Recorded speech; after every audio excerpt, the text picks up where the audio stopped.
Aleluia, aleluia, aleluia. Santo Evangelho, vamos aclamar. Aleluia, aleluia, aleluia.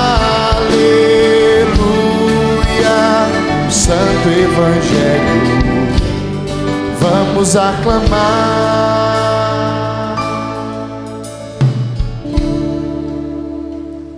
O Senhor esteja convosco. Ele está no meio de nós. Proclamação do Evangelho do nosso Senhor Jesus Cristo segundo São Mateus. Glória a vós, Senhor. Naquele tempo, Jesus chamou os 12 discípulos e deu-lhes poder de expulsar os espíritos maus e de curar todo tipo de doença e enfermidade. Estes são os nomes dos 12 apóstolos. Primeiro, Simão, chamado Pedro, e André, seu irmão. Tiago, filho de Zebedeu, e seu irmão João. Filipe e Bartolomeu.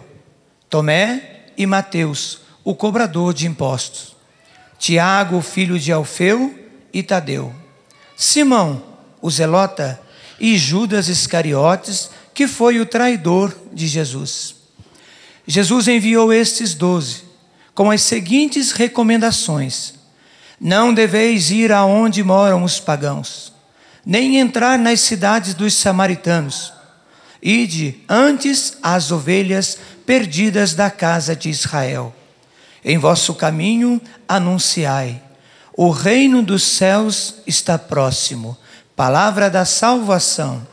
Glória a vós, Senhor.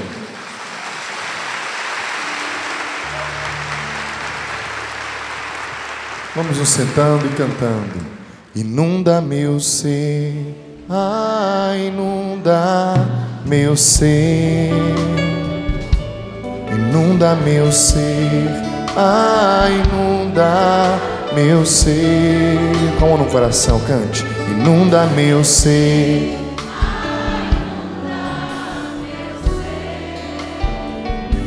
inunda meu ser, inunda meu ser.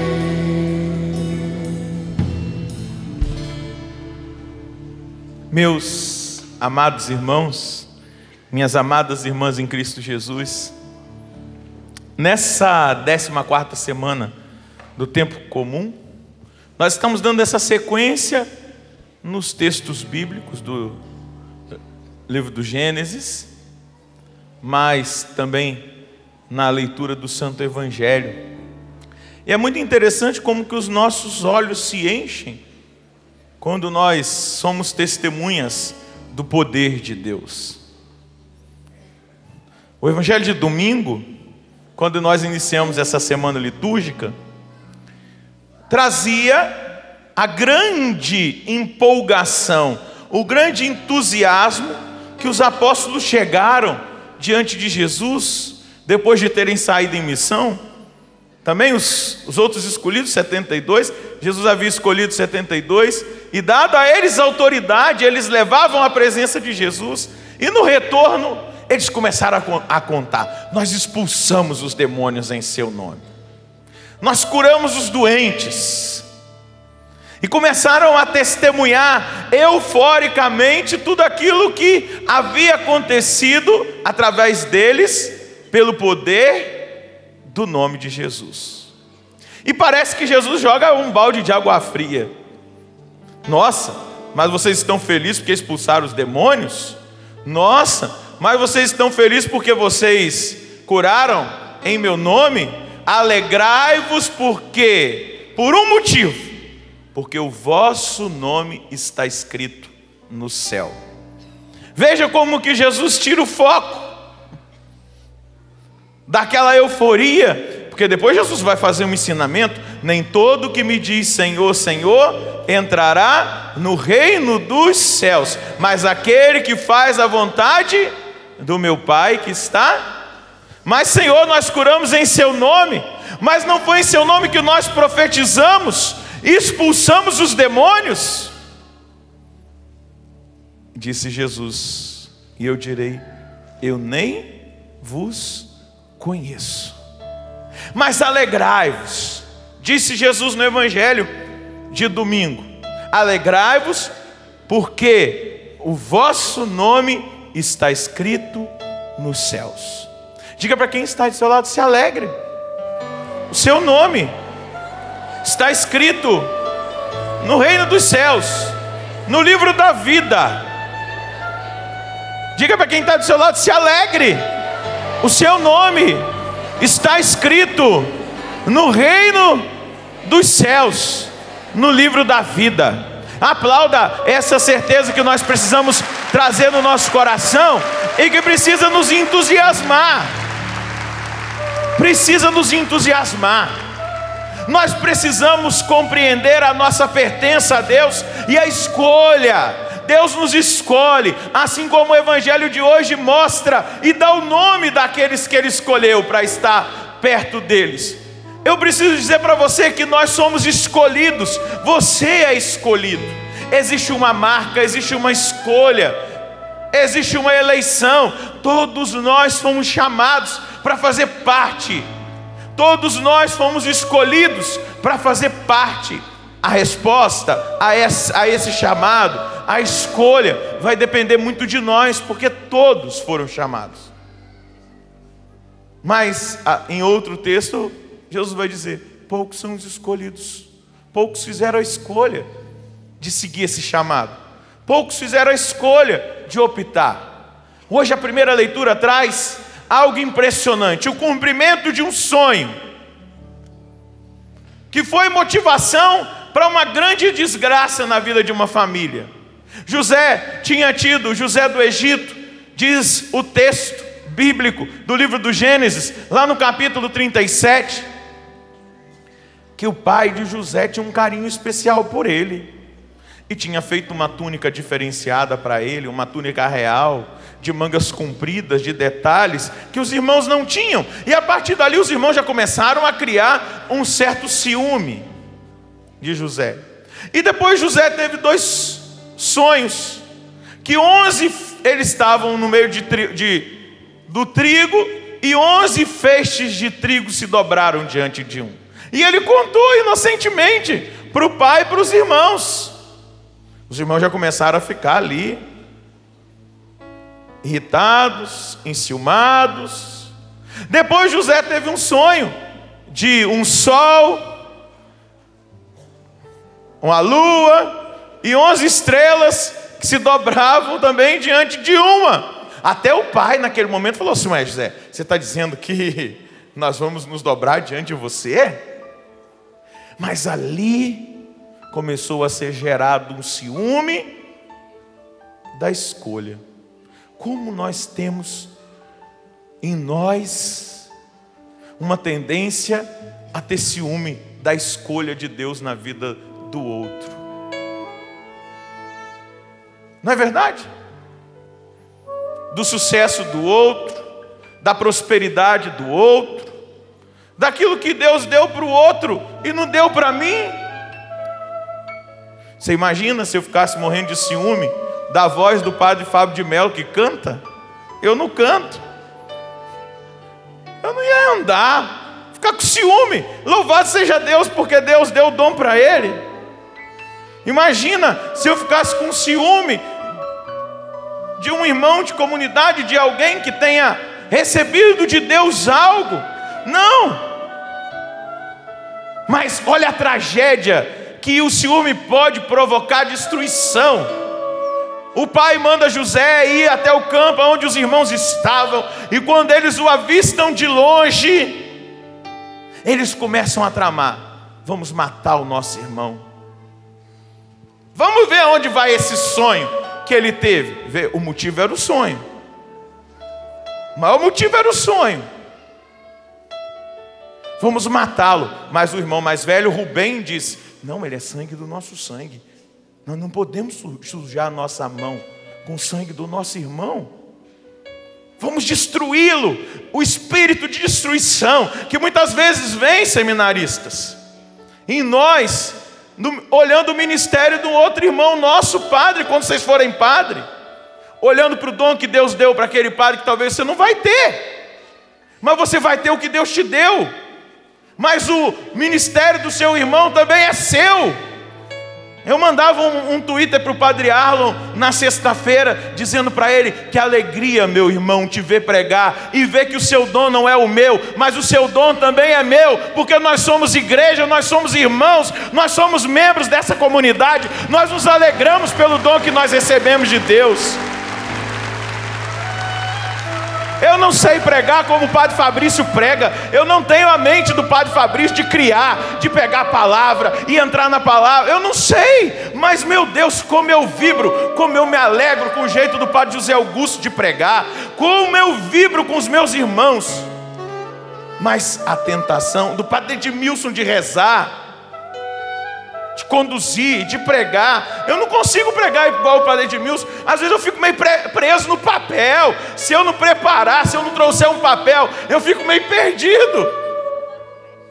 Mas que alegria ver o Emanuel cantando, ver vocês, o dom que vocês tiveram. Eu digo, eu sonhava em saber tocar um teclado e um violão, não para tocar assim numa banda, mas para eu entrar na capela e rezar.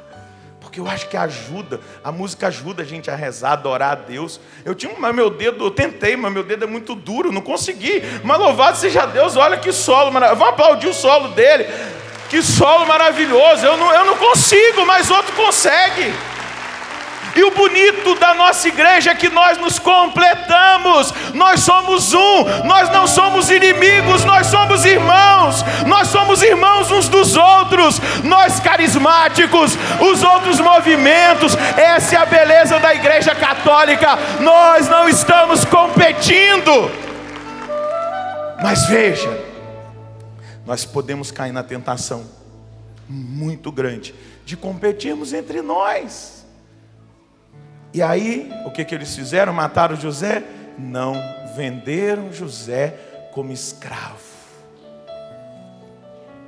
E hoje, nós vemos, depois de tanto sofrimento que José passou, porque dói às vezes que nós somos alvo de ciúme, dói quando as pessoas muitas vezes nos caluniam, dói quando as pessoas muitas vezes não compreendem, fazem chacota.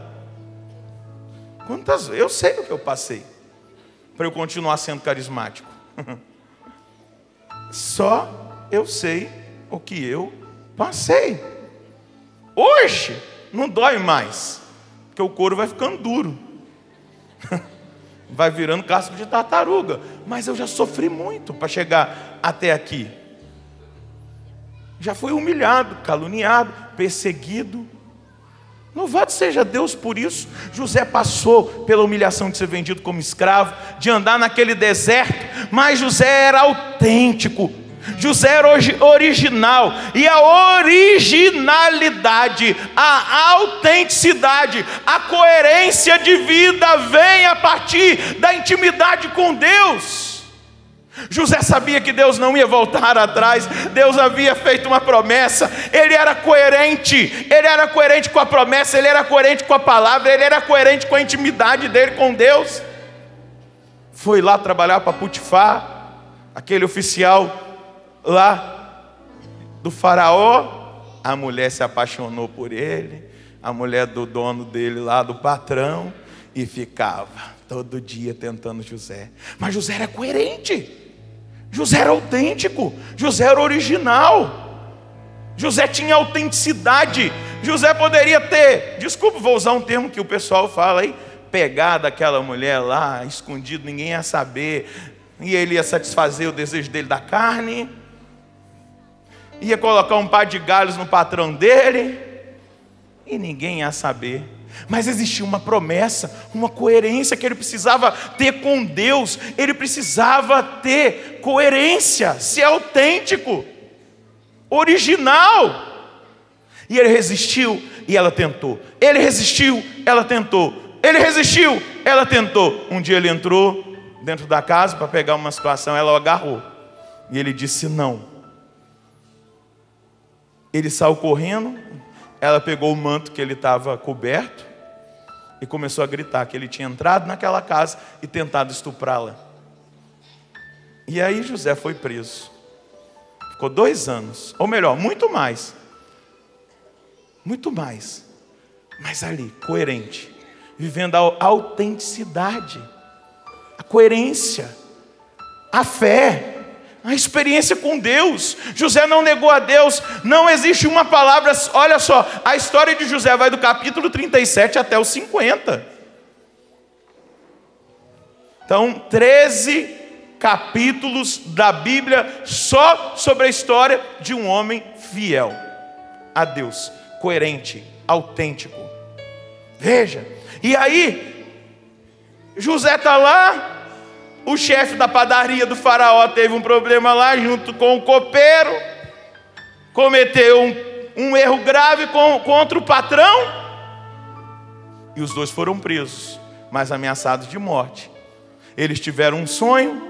José interpretou e falou: ó, seguinte, padeiro, pode preparar que você vai para o Beleléu. E você, copeiro, vai voltar para trabalhar para o faraó. Quando você chegar lá, você lembra de mim, hein? Não esquece de mim, não.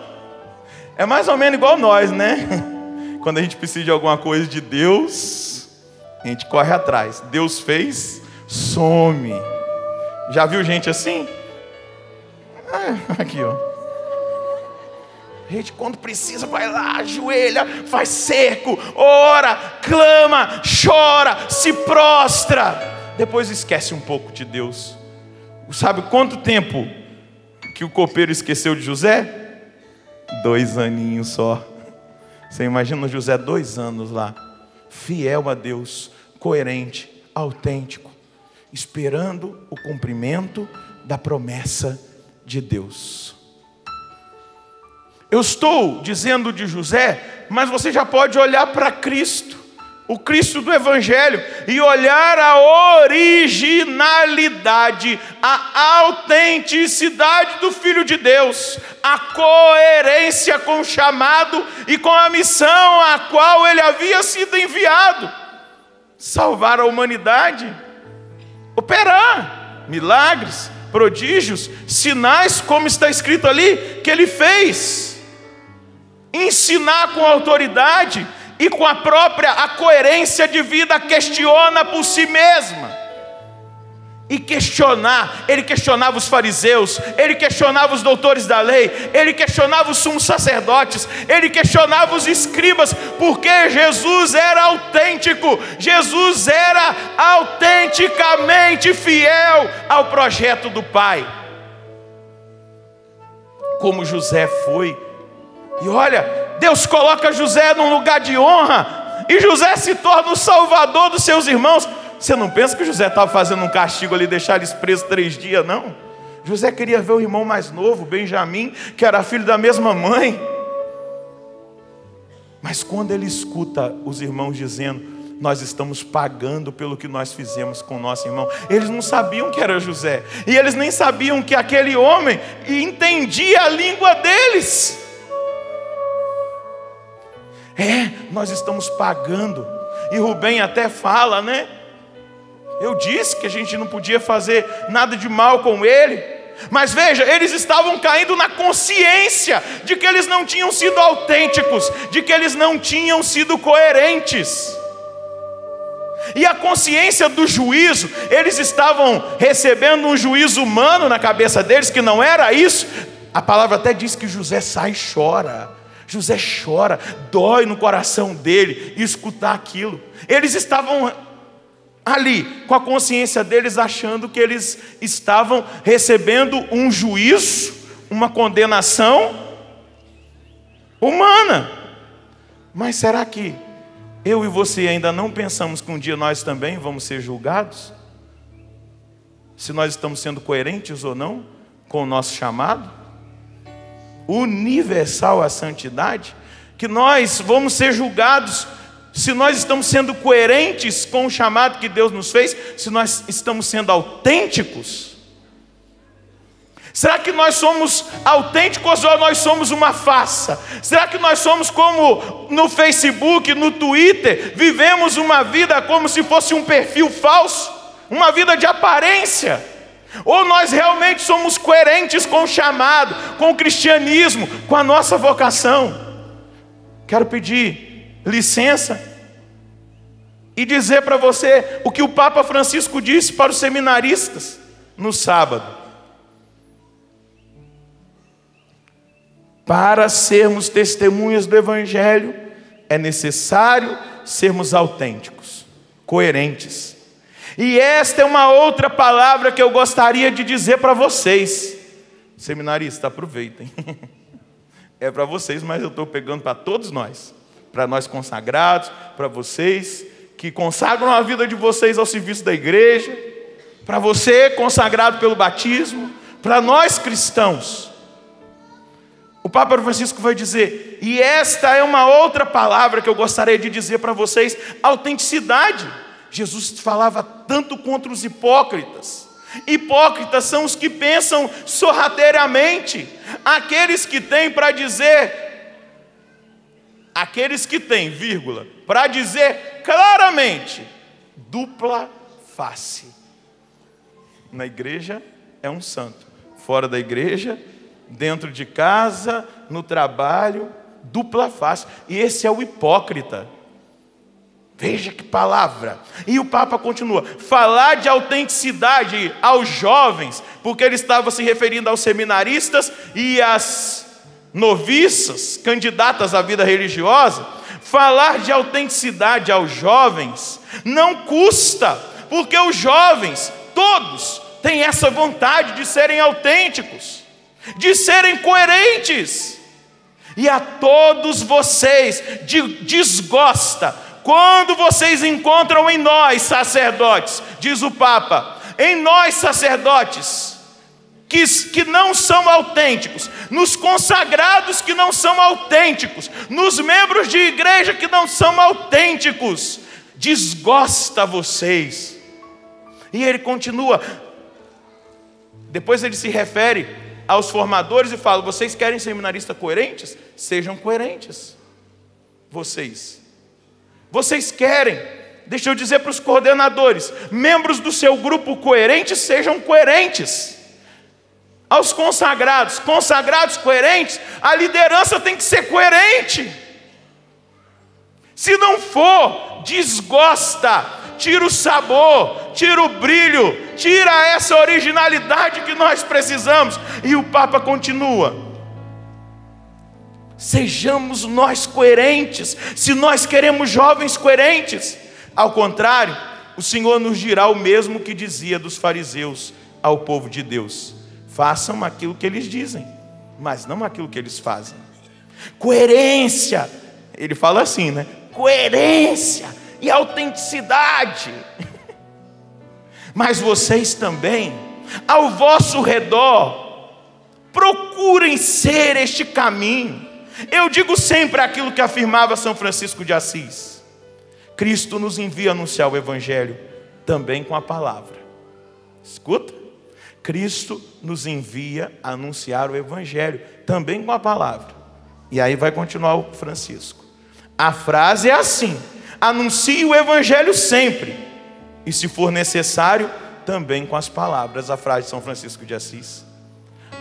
Francisco dizia para os filhos dele: anuncie o Evangelho sempre, se for preciso, depois vocês anunciem com a palavra. Mas olha, a conclusão, o que quer dizer isso? Pergunta o Papa.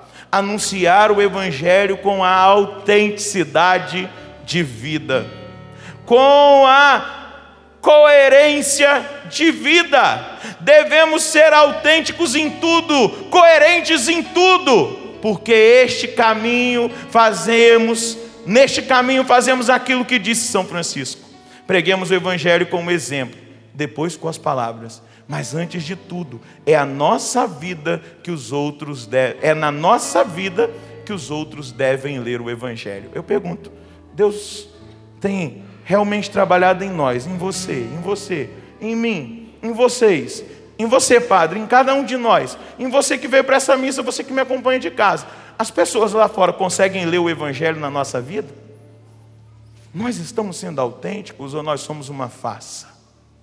Nós estamos sendo coerentes ou a gente vive de aparência? Nós somos até piedosos diante do público, mas e por trás? Eu preciso dizer para você, nós seremos julgados, o reino dos céus está próximo. Eu e você vamos ser julgados, meus irmãos. Nós seremos julgados. O juízo vai acontecer a partir da opção que nós tivermos feito da nossa vida. Aquilo que nós tivermos feito com a nossa vida. O juízo, o reino dos céus está próximo. Jesus está voltando, vocês não estão vendo aí não? Os sinais. Se nós pegarmos as pregações do Padre Jonas, o Padre Jonas dizia de um controle mundial de informações. Agora o Schouten lá fez a denúncia que os Estados Unidos monitoram o mundo inteiro com ligações telefônicas, com as realidades na internet. O Padre Jonas falava isso em 92, meu povo. E a coisa agora veio para os jornais. O reino dos céus está próximo, Jesus está voltando, e deixa eu te dar uma notícia: você vai ser julgado. Jesus vai separar os cabritos das ovelhas, os bons dos maus, e nós vamos ser julgados de acordo com as opções que nós fazemos, de acordo com aquilo que nós vivemos, com a decisão que nós tomarmos. E o Papa Bento XVI, o nosso Papa Emérito, ele vai dizer que a pregação sobre o juízo de Deus tem que ser uma pregação encaixada dentro da nova evangelização. Nós temos que pregar sobre o juízo de Deus, porque pregando sobre o juízo de Deus vai despertar a nossa coerência de vida e principalmente a nossa consciência diante daquilo que nós estamos vivendo, e está errado. Vamos falar algumas coisas que nós precisamos ser coerentes. Alguns valores inegociáveis. O direito à vida desde a concepção até a morte natural, e aí inclui a manipulação de embriões.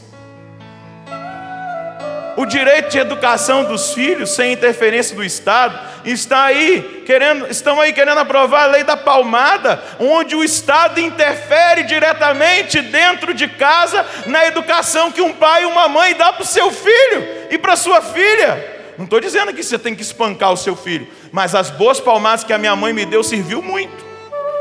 E não foi palmada só não, foi varado de goiaba nas pernas.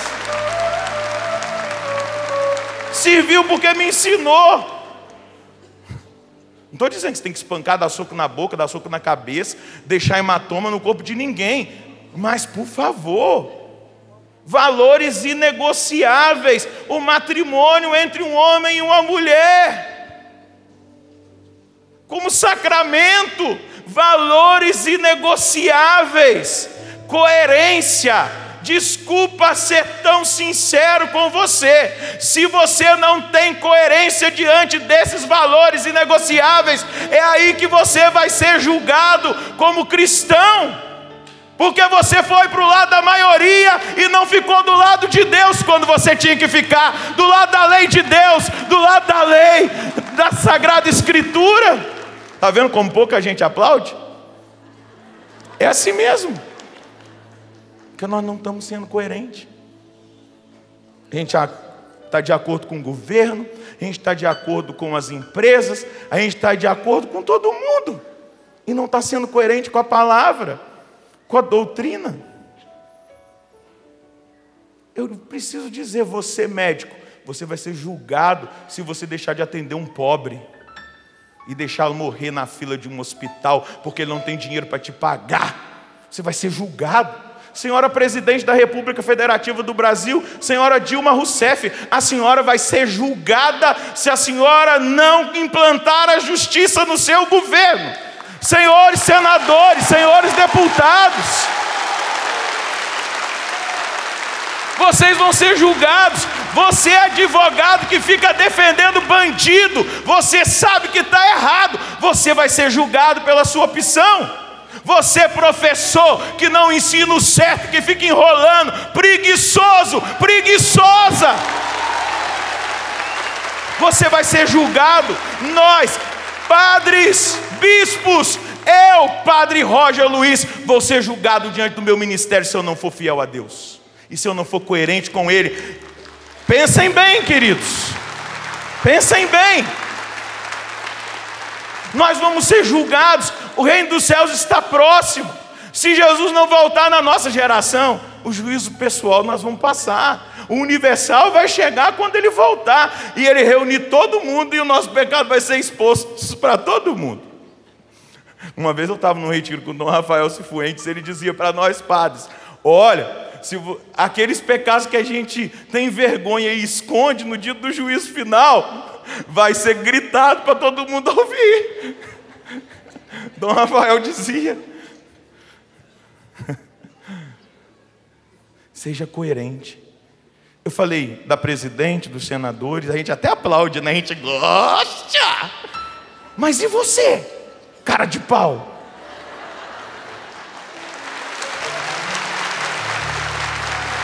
Vou falar uma coisa mais feia. Padre Jonas, desculpa. E você, seu sem vergonha? E você, sua sem vergonha? Você vai ser julgado. Você vai ser julgado diante da coerência que você precisa ter com aquilo que você recebeu como porta da fé. Nós somos de Deus e nós temos que viver como pessoas de Deus. Nosso tempo passa tão rápido. Eu estou doido para entrar num Kairos eterno. Que aí não vai ter mais a Nilza me cronometrando. Nós vamos estar na eternidade.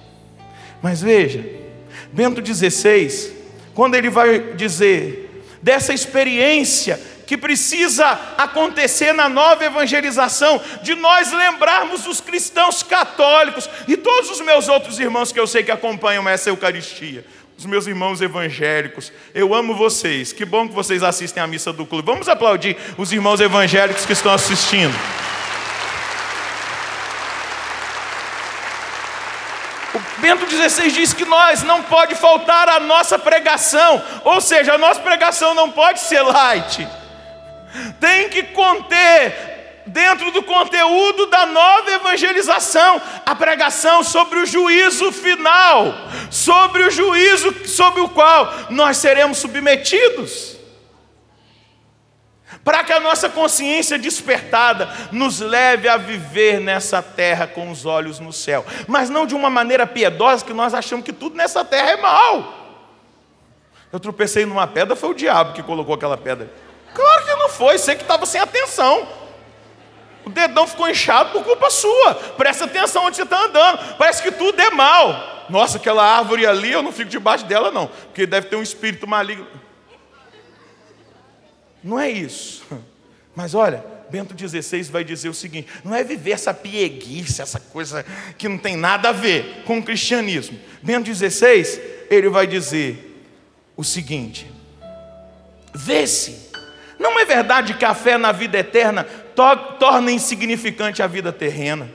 Pelo contrário, só a medida da nossa vida, só se a medida da nossa vida for a eternidade, diz Bento XVI, também a vida na terra é grande. Também a vida na terra é grande, o seu valor é imenso. Deus não é concorrente da nossa vida, mas Deus é a garantia da nossa grandeza. Somente se nós vivermos essa expectativa de eternidade, essa vida terrena vai ter sabor, vai ter alegria, porque nós vamos saber viver, nós vamos viver com coerência, nós vamos viver todos os dias com os olhos nessa palavra: o reino dos céus está próximo. O reino dos céus está próximo. O Padre Jonas ensinou a gente a rezar assim: bom dia, Espírito Santo. O que nós vamos fazer junto hoje? Eu vejo o Dunga no Twitter dele todo dia colocando: bom dia, Espírito Santo. O que nós vamos fazer juntos hoje? Eu quero que você acrescente: O reino dos céus está próximo. Por isso, eu preciso viver a minha vida com coerência, com autenticidade. Pergunta para quem está do seu lado, você é o quê? O que você é? Uma barata tonta? Um rato de sacristia? Não, diga para ele, você é filho de Deus. Você é filha de Deus. E por ser filho de Deus, você precisa ser autêntico. Viver a sua vida de filho, de filha de Deus com autenticidade. Entendeu? Era só isso que eu queria falar para vocês hoje. O reino de Deus está próximo. O reino dos céus está próximo. Convertei-vos. Convertei-vos. Nós seremos julgados. Mas Jesus lá na cruz assumiu algo impressionante. Ele tornou-se o nosso advogado diante do Pai. Talvez muitos aqui tenham um advogado para defender as suas causas terrenas. Eu não tenho não. Mas eu tenho um advogado. E o nome dele é Jesus Cristo. E ele morreu na cruz por mim. Vai ficando de pé. Dá uma olhadinha para quem está do seu lado. Ó. Você é filho de Deus. Tá frio aí embaixo? Segura na mão então de quem está do seu lado para esquentar. Levanta a mão desse irmão lá no alto. Juntos nós somos mais. Levanta a mão desse irmão lá no alto. Eu quero ver aqui uma grande rede. Olha que rede poderosa de pesca. Balança a mão dele e diga: Deus escolheu você. Como ele escolheu Pedro, Tiago, João, como ele escolheu André, Bartolomeu, Judas Tadeu. Ele também escolheu Judas Iscariotes. Balança meu, e não seja traidor não, hein? Aguenta firme. Seja autêntico, original. Ergue o braço do lado do seu irmão lá no alto e diga: nós vamos ser, Senhor, aquilo que nós devemos ser. Cristãos autênticos, coerentes, com essa condição maravilhosa, que lá na cruz o Senhor conquistou para nós. Lá na cruz o Senhor conquistou. Somos filhos amados de Deus. Somos filhos amados de Deus. Eu te peço, Senhor, Eu te peço, abençoa esse meu irmão abençoa esse meu irmão e retira dele e retira dele toda hipocrisia, toda hipocrisia, tudo aquilo que é máscara, tudo aquilo que é fingimento, incoerência.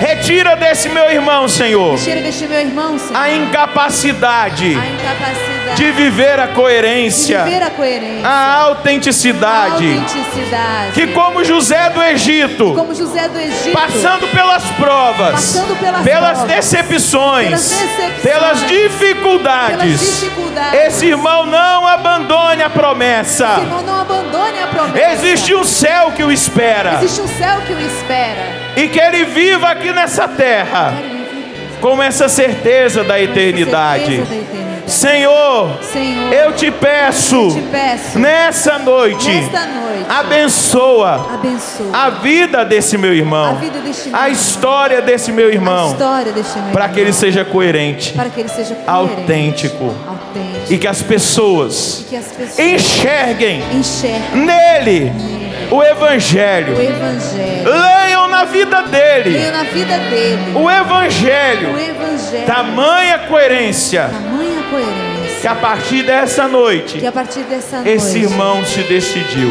esse irmão se decidiu por viver. por viver. E agora, segurando na mão dele, você vai dar a sua resposta para Deus. Fala para Deus se você quer ser autêntico, original, Se você quer viver essa coerência de filho, de filha de Deus, porque o Senhor virá, Ele não tardará. O Senhor virá, vai dizendo agora aí com a sua voz: o reino dos céus está próximo, Jesus está voltando, Jesus está voltando. E nós precisamos dar uma resposta de vida nova, de conversão, de santidade. O Concílio Vaticano II, que nós celebramos 50 anos da abertura, trouxe essa palavra profética. Todos nós recebemos de Deus a vocação universal à santidade, a vocação pessoal, mas que se torna a vocação de todos, para que nós sejamos santos. Eu quero ser santo. Vai dizendo para Jesus: eu quero ser santo, eu quero ser santo, eu quero ser coerente, eu quero ser autêntico, eu não quero desistir, eu não vou voltar atrás, eu vou viver a sua palavra, a sua vontade. Eu quero, Senhor, eu quero. E canta, canta, canta rezando 2 vezes. Mas o Senhor virá, Pega a mão do seu irmão. Ele não tardará. Que eu seja santo, Que eu seja santo, santo, santo, pois Deus é santo, santo, santo. Que a santidade da minha vida apresse o Senhor e Ele logo virá. Mas o Senhor virá, Ele não tardará. Diga: que eu seja santo, santo, santo, pois Deus é santo, santo, santo. Que a santidade da minha vida apresse o Senhor e Ele logo virá. quero ouvir a sua voz. Mas o Senhor virá, Mas o Senhor, Ele não tardará. Balança a mão do seu irmão e canta: que eu seja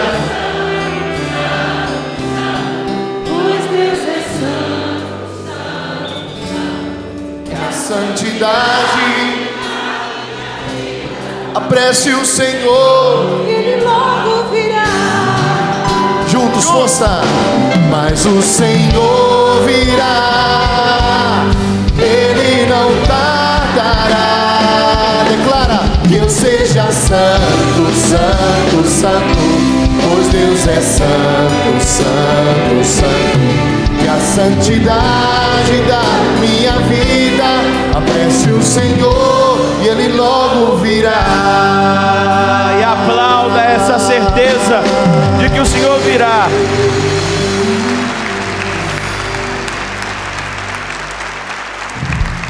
Aplauda esse irmão pela decisão de coerência de vida que ele está tomando, que ela está tomando. Louvado seja Deus. Louvado seja nosso Senhor Jesus Cristo. Para sempre seja.